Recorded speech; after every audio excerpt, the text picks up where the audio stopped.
நேற்று மார்னிங் பாப்பாலாம் ஸ்கூலுக்கு அனுப்புனதுக்கு அப்புறமா தான் தங்கச்சி கால் பண்ணி வீட்டுக்கு வரேன்னு சொல்லியிருந்தா. சடனாக எந்த லஞ்ச் ப்ரிப்பேர் பண்ணுறதுன்னு தெரியல. ஆல்ரெடி வந்து வீட்டில் க்ளீன் பண்ண கீரை இருந்தது. கீரை தான் வந்து ஈஸியாகவும் பண்ணிடலான்னு சொல்லிட்டு அதான் ரெடி பண்ணிட்டுருக்கேன். பச்சை பயிறு கூட பூண்டு, பச்சை மிளகாலாம் வேக வச்சுட்டு ஃபைனலாக கீரை ஆட் பண்ணி ஒரு 2-3 மினிட்ஸ்க்கு அப்புறம் தண்ணியெல்லாம் எடுத்துட்டு கல்லுப்பு சேர்த்து நல்லா மசிச்சுட்டு அதுக்கப்புறம் அதில் வடகம் காஞ்ச மிளகாய் போட்டு தரைச்சோன்னா கீரை வந்து சீக்கிரமாக ரெடி ஆகிடும். இதுக்கு வந்து முட்டையும் ஃப்ரை பண்ணியிருந்தேன். கூடவே வந்து பீட்ரூட் வந்து பொரியல் பண்ணியிருந்தேன். ஸோ லஞ்ச் எல்லாம் சாப்பிட்டதுக்கப்புறமா ஈவினிங் ஸ்நாக்ஸுக்கு வந்து அம்மா திரும்பவும் அந்த ஜவ்வரிசி உண்டை தான் ரெடி பண்ணி கொடுத்துருந்தாங்க.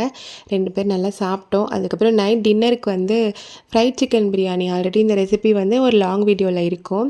அது வந்து தங்கச்சி டேஸ்ட் பண்ணதில்லை. அது வந்து பண்ணித்தர சொல்லி கேட்டிருந்தா. கன்சீவாக வேறு இருக்காங்க, கண்டிப்பாக பண்ணி கொடுத்தணும்ல கேட்டதும். அதான் வந்து ரெடி பண்ணியிருந்தேன். சூப்பராக வந்து நைட் டின்னர் வந்து சாப்பிட்டோம். எப்படியும் நைட்டு பேசிகிட்டே தூங்கிறதுக்கு வந்து கண்டிப்பாக லேட் ஆகும். அப்படியே வந்து பூ இருந்துச்சு, அதான் வந்து கட்டி வச்சுட்டோம்.